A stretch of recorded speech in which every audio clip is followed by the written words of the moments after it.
And she was like, all right, well, we're gonna have to do a pregnancy test. I'm like, crap, please, please, please, like, don't let me be pregnant. I'm too young, I'm not ready for this. It wasn't until the end of freshman year when I found out that I was pregnant. So I had just turned 16. So it was all new, it was all scary. Like, how am I gonna do this with a baby? It was like leaving my twin sister behind, leaving my friends behind, and all of that was just so hard. And I wasn't ready to kind of just accept the change. My dreams were so big before pregnancy. That part obviously changed once my baby was a part of my life. Having to balance what little of a social life you have with being a mom, being a wife, getting all of your schoolwork done, it is nearly impossible. I'm a Latina teen mom with a young baby. I wasn't supposed to make it that far. We signed up for a pretty hefty responsibility on both ends. Being a student and being a mother, and juggling the two is nearly impossible. I don't want to promote teen pregnancy because, again, it's just like I went through it. It was very, very hard.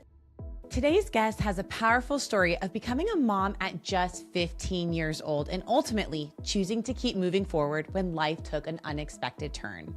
Pregnant as a teenager, she made the incredibly difficult decision to leave her traditional high school in order to find the support she and her baby needed, a decision that would change the course of her life.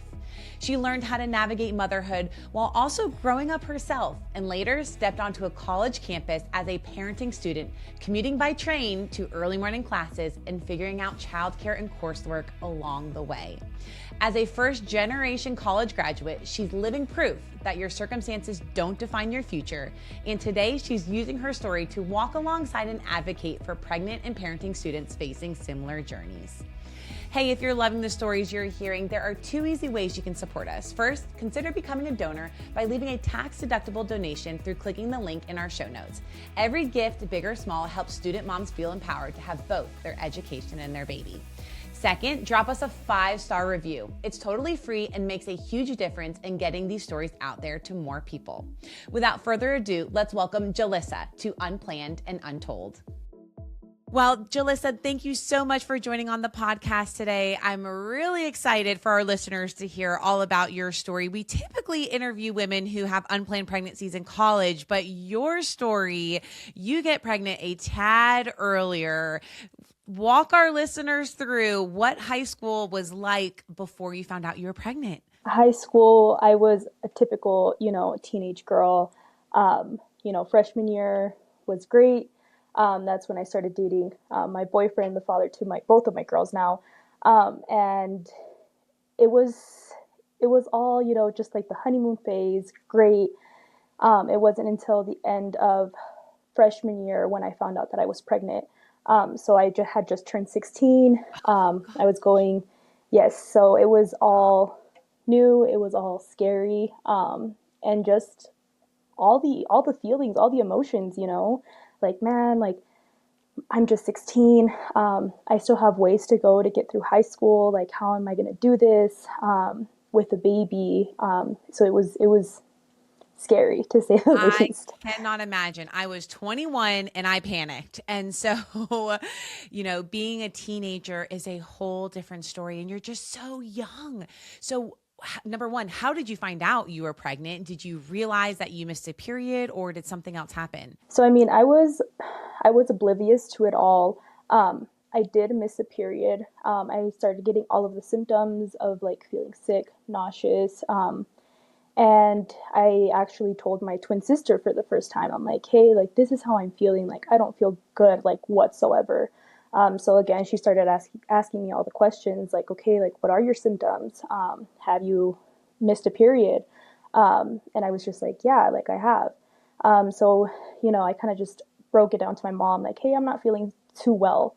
My mom as well was very oblivious to it. And she was like, okay, like, we're just going to schedule a doctor's appointment. Schedules the doctor's appointment. We go, and I kind of just tell my doctor, like, how I'm feeling. And my doctor doesn't really like ask me like, oh, when was like your last period? She was just like, oh, okay, well, it sounds like, you may have like a stomach bug. Like, I'll prescribe you like medicine. And my twin sister was like, hold on, you didn't tell her that you've missed your period. So if it wasn't for my twin sister, I mean, God knows what would have happened. But the doctor kind of just looks at me and was just like, when was your last period? And I'm like, honestly, no clue. I think I'm late like about a month. And she was like, all right, well, we're going to have to do a pregnancy test. So, she tells me go into the restroom, take the test. I did all of that on the way back, walking back into the room. I was really, really nervous. I'm like, crap, like, please, please, please, like, don't let me be pregnant. Like, please, like, I'm too young. I'm not ready for this. I walk into the room, back with my mom and my twin sister. Shortly after that, it was like not even 5 minutes goes by. The doctor walks back in and she was like, so what are you going to do now? And I was just like, well, like, what do you mean? Like, I'm going to continue going to school, like, go to college, do all the things. And she was like, well, you're pregnant. And like, it was just immediate, like tears. My mom was just like crying. Our doctor, she is really, really great though, like shortly before that, like my dad passed away. Okay. So she was able to kind of like have a conversation with all of us and like tell my mom, like, hey, like, you're going to support her. You're going to continue to support her. She's still going to like achieve all her goals and accomplish all great things with or without this baby. So yeah.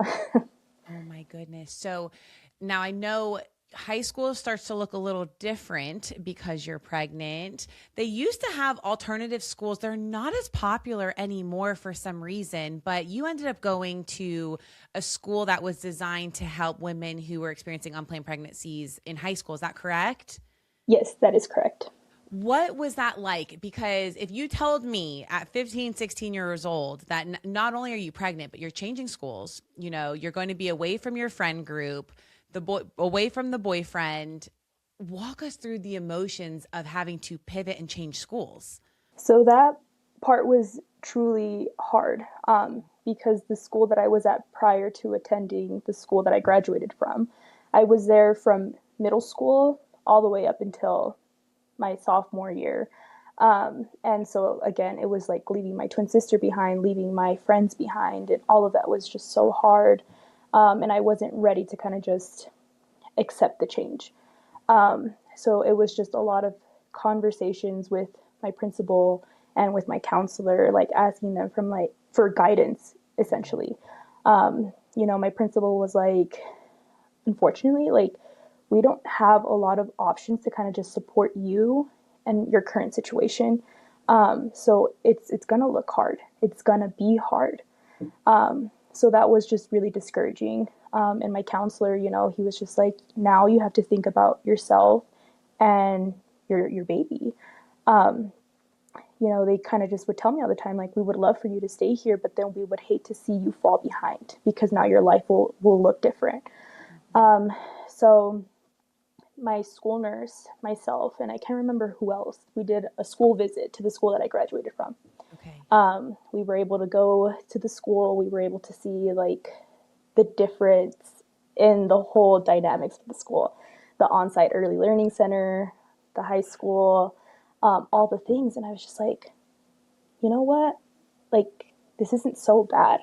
I will be able to still go to school with my daughter, have her just down the hallway, and we'll do this together. Oh my. So that same day we did the school visit, I filled out enrollment paperwork and I started like the day after. Oh my goodness. That quickly your life changed. Yes.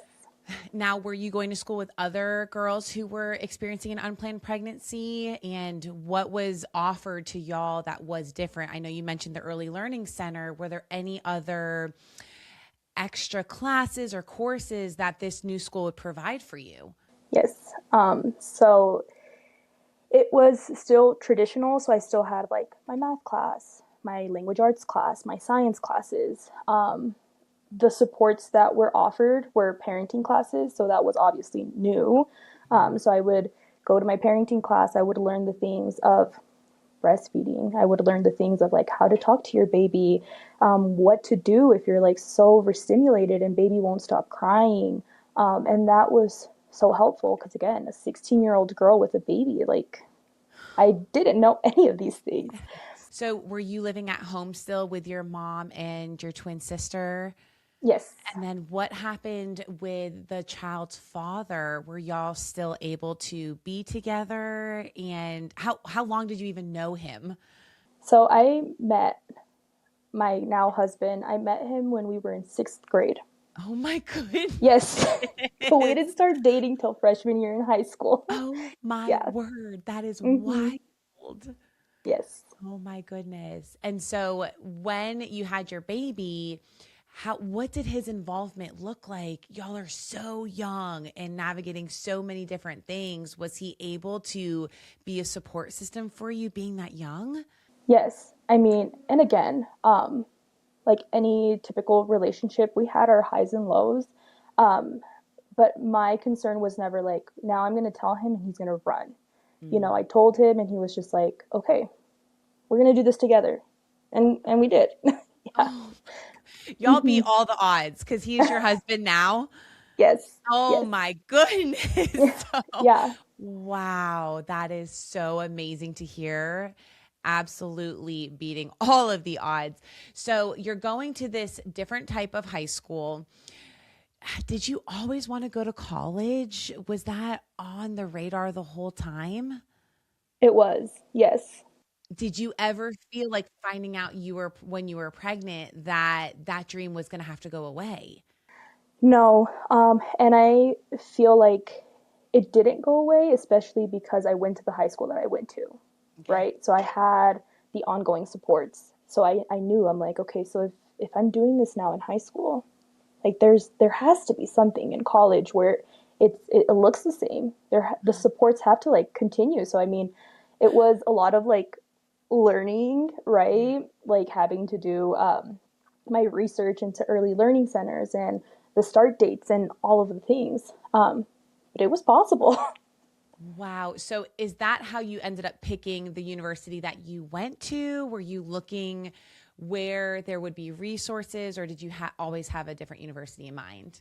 So, I mean, again, my dreams were so big before pregnancy. I always had in mind CU Boulder, and I also had in mind NYU. I love Okay. New York. Yeah. But again, that part obviously changed once my baby was a part of my life. And I'm like, okay, well, I need to stay closer to home because this is where I have like my supports, I have family. Um, but, you know, I still went to MSU Denver and it was great because I still got a little bit of everything, right? Like I was right in the city. So I was able to see it all, do it all. So it was great. What did being a parenting college student even look like? I mean, very rarely do we hear stories of girls going to college with that baby. Usually they're in college, they figured out a little bit of what this will look like, and then they throw a baby in the mix and they've got to then write the next chapter. But you were coming in with a child. How did you transition? What did childcare look like and resources for buying diapers and wipes and just everything that you needed to succeed? What did that look like for you? That first year in college, my daughter stayed at my high school's early learning center. And it was just because I was still trying to like do my research, figure out like, is there an early learning center on campus? Which there was, but I guess their like cutoff was like July, so I had just missed it by like a few weeks. So I'm like, okay, well at least she could still stay here. I'll go do my thing next year. Like I'll be on top of it, and next year we'll be together. So again, my first year, signed myself up for all the 8 a.m. classes. So it was really, really early mornings that I would have to be here at the school to drop off my daughter by like I want to say like 6:45, and I always had like a staff member that I like would trust, Mm-hmm. and her name is Star. So Star, if you're listening, like thank you so much because you were a huge support. Shout out I to would drop Star. Yes, I would drop off my daughter to Star, and she would, you know, watch her just until ELC staff would be in school. Um, and from there, I would drive to my nearest train stop, and I would get on a train and commute every single day. So that's what my first year looked like.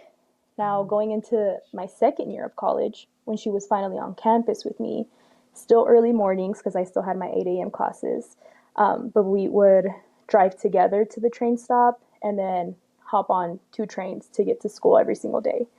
Yeah. With your baby. Hmm. And you With my just did baby. it. You powered through it. Did you ever feel like people were judging you or that there was this stigma of being a student mom on campus? Yes and no. I mean, I knew since, you know, pregnancy that like people would always have like their things to say, negative, positive, whatever it is. But I just always knew to like kind of power through those negative comments. From time to time, I would get messages, from friends like, "Hey, we saw you at the on the train, like with your daughter, like just letting you know, like that's so inspiring because you both are so young and you guys are like doing something that not most women would do." No. Yeah. Oh my gosh, I can't even imagine because, being a pregnant college student on campus, you've got that big belly and it's just different. But then when you're a student parent, you can almost, I don't know, hide it a little bit better that you have a child at home. So, how would you relate to classmates? I mean, was there a time period that you would eventually tell people, like, by the way, I actually am also a mom full time while being a college student full time? What was that like for you? Yeah, I mean, I was always very like vocal about it. Like I was never ashamed. I would always show off my daughter, my husband, everything, always, right? So I would never like hide it. So it was Okay. just always like when classes would begin and we would do like the icebreakers and like introduce yourself, share a fun fact. And it's always like those first like college classes like English 1010 where you have other peers of like you're the same age as you.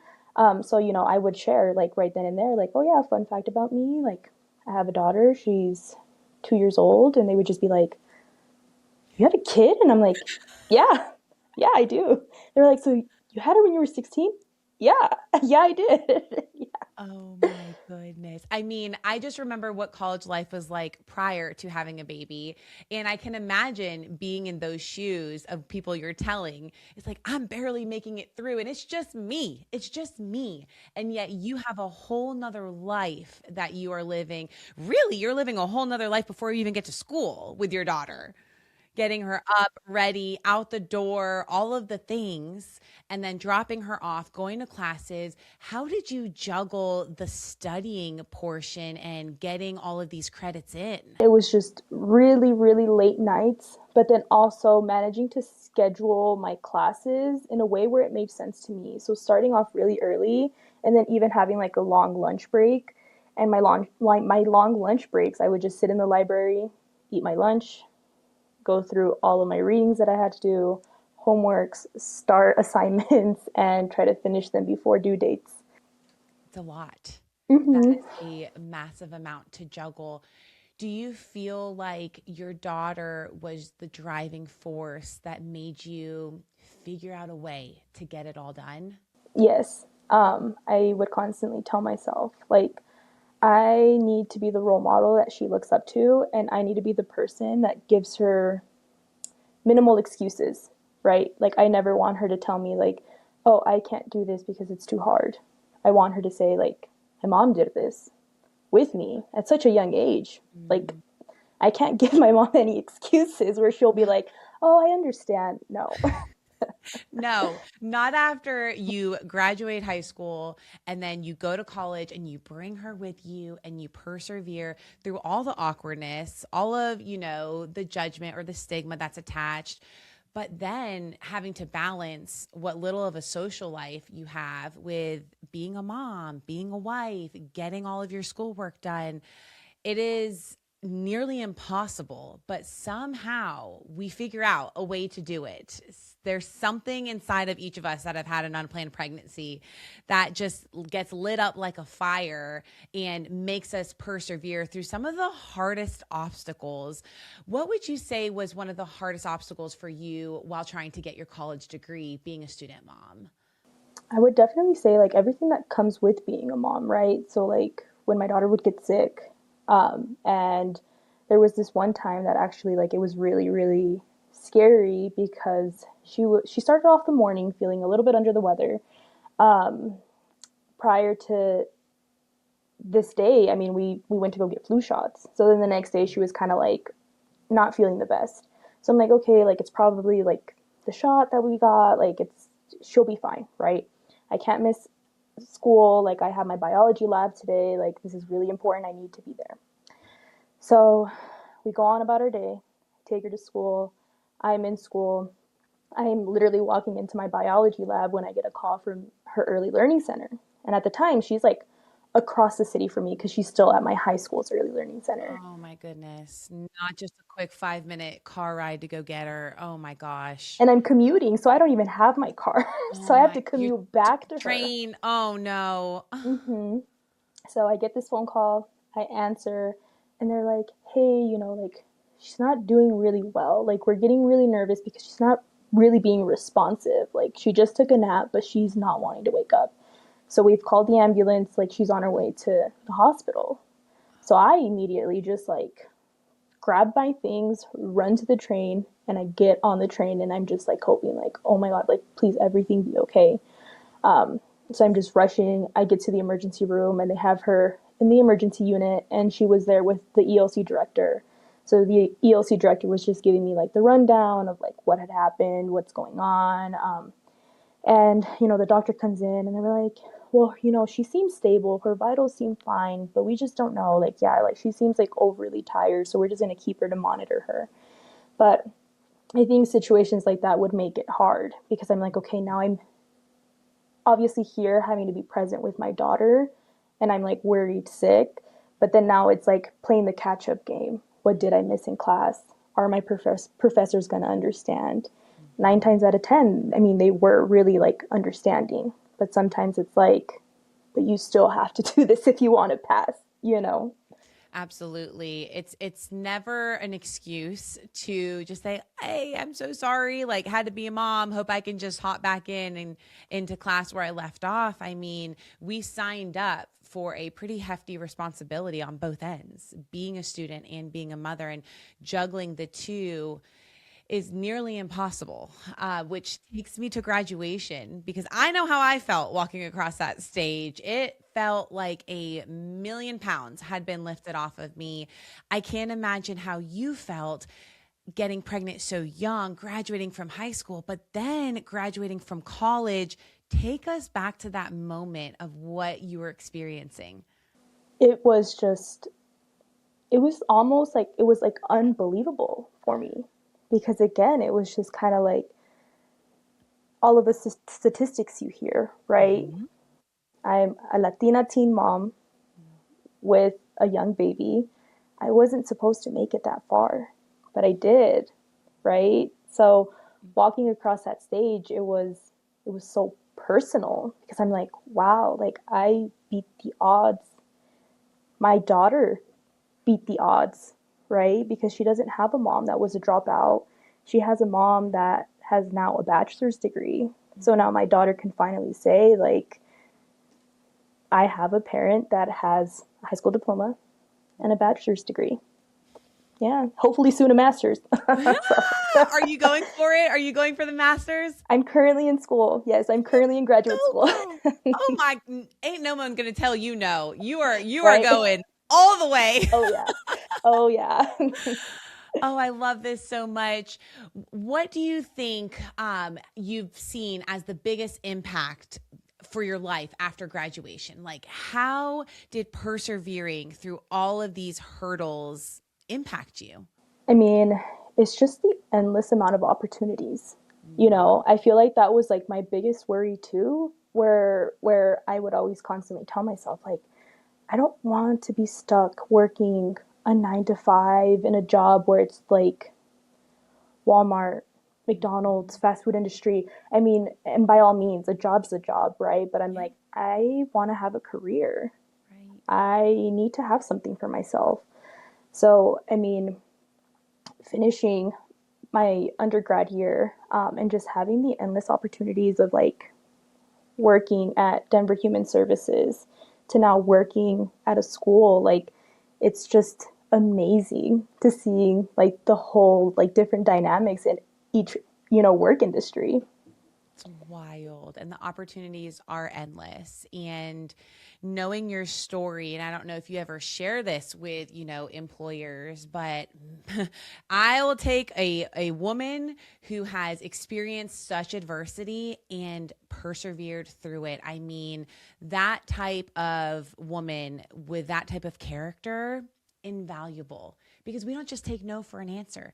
I mean, you had to wear so many different hats to get to where you are today, and not always balanced. I will say that. I mean, when you're in school, it's not going to be this balanced, easy lifestyle, but you still did it and you walked across that graduation stage and Mhm. going after your master's. Yes. Oh Oh my yeah. goodness. Is there anything you felt like you would do differently if you went back in time? Honestly, no, because I feel like if I could go back in time to do things differently, I don't, because I mean, I say it all the time. Like, my daughter impacted me in ways that if it wasn't for her, I honestly don't think I'd be where I am today. So, I mean, she was my biggest like motivation, my biggest push, where I constantly had to tell myself, like, no, you're doing it, you're sticking to it, and you're giving that little girl a life she deserves. Yes, I agree. I mean, when I look back and see it, by far, my unplanned pregnancy was the hardest struggle that I had. But what it did was it gave me the opportunity to believe in myself. I learned to trust myself. What I said I was going to do, I was going to do. And from then on, it was like the world was my oyster. My parents and my sisters, they make fun of me because I pick up hobbies all the time. These random hobbies. I mean, from cake baking to bodybuilding to photography. They're just so random. And they're like, you're actually really scarily good at everything that you pick up. And then you just like move on to the next thing. And to myself, I had not seen the pattern. And I'm like, you know what? I think I just wanted to prove to myself that I could do it and I could do it well. And I'm on to the next. Yeah. You're like, I'm good. All right. Okay. Yes, I now know I can do that. So now let's see like the next thing. And God Mm-hmm. forbid somebody tell a woman like us that we can't do something. Game Because we're on. going to prove them wrong. Oh, yeah. Oh, yeah. It's so true. So, what are your hopes for the future when it comes to conversations surrounding unplanned pregnancies? I mean, we are still living in a world where this is taboo. I interview girls that just graduated maybe a year ago, and they still had to walk through the stigma of being on campus with a child in a stroller or having a big old belly, scared to talk to people, scared to reach out for resources. There is still this cloud surrounding unplanned pregnancies. And that's what this podcast was birthed out of, for us to be able to talk about the real life experiences of what happens. What would you say your hopes are for the future when it comes to these types of conversations? I mean, I would always tell myself, like, I am not one that would want, like, I don't want to promote teen pregnancy by all Correct. means. Because again, it's just like, I went through it. It was very, very hard.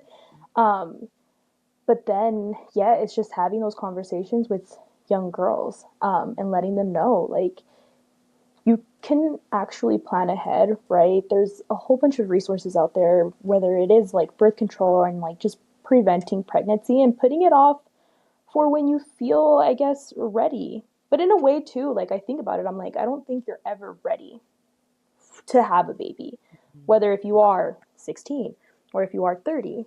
Like a baby is just something that just comes without instructions. So that's hard too. But again, I mean, now, like in my current role, like as a school social worker, working at the high school that I graduated from. Stop Yeah. it. This is full Yes, circle. yes. It's a full circle. It's a full circle. So I mean, when I'm meeting with these young girls, I I try to be intentional and like share my story with them.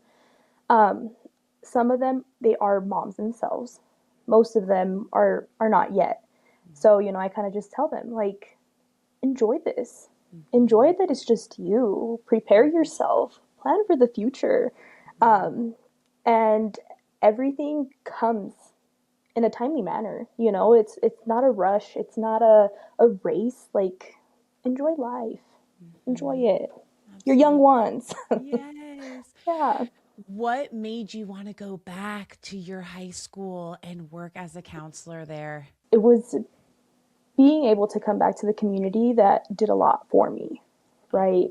And being able to just inspire the young girls and even the young guys, like, right? Like, letting them know, like, anything you set your mind to, you could definitely do it, Yeah. right? And I mean, it's hard because, like, the community that I work for, we work with a very, like, marginalized community, right? So we have a lot of students that are facing homelessness. We have a lot of students that are struggling to, like, make ends meet. And I just constantly keep reiterating to them, like, break it now, right? So this Yes. is the first step that will get you to where you want to be in the future. A high school diploma is really important, and without it, it'll just look a lot harder in the future. Yes. What a gift that school has by you being a counselor, because there's just something different about sitting across from somebody and saying, I've been down this road. I can tell you all about it, whether she's not pregnant yet, but she's going down that road and there is a history of teen pregnancy in her family. And you're able to give her, a glimpse and some encouragement to stay on track. Or if she's, a teenager who is pregnant, and you can share what you've done, what you've achieved. I mean, I believe you were one of the first in your family to graduate from college. Is that correct? Yes, that's correct. That is wild. And to not only graduate high school, but to get your undergrad and now to be pursuing your master's, you're not only talking the talk, but you've walked the walk, girl. And that changes perspectives. There are so many women I've heard on this podcast that they tell me, if I would have just seen somebody who'd gone through this, if I could have just gotten to know somebody, it would have changed the way that I was able to navigate this. And that is another hope for this podcast. Maybe we don't have a baby steps at a university where somebody's going through an unplanned pregnancy, but by hearing these episodes, let that be enough fire to ignite in these young women to let them know you've got this. The sky is the limit. You have a future. This isn't going to end anything. But then to listen to stories like yours, where you come full circle and you go back to the place that gave you hope and made it possible for you to get to where you are today. My hat is off to you. That is such a beautiful thing that you have Thank done with your you. life. Wow. Thank you. Oh my gosh. So, my last question, I love to end with this one. If you could give your younger self who just found out she was pregnant any advice, what would you tell her? I think I would just, I don't even think I would, no, I would tell her something, but I would give her the biggest hug ever. Because, like, looking back, oh, that girl was so scared. That girl thought, like, she would never be where she's at today. So I would just tell her, you're going to be just fine. You're going to kill it. And your daughters are going to be so smart, so independent, and you are going to be so proud of who you become. I have chills everywhere. Oh my gosh.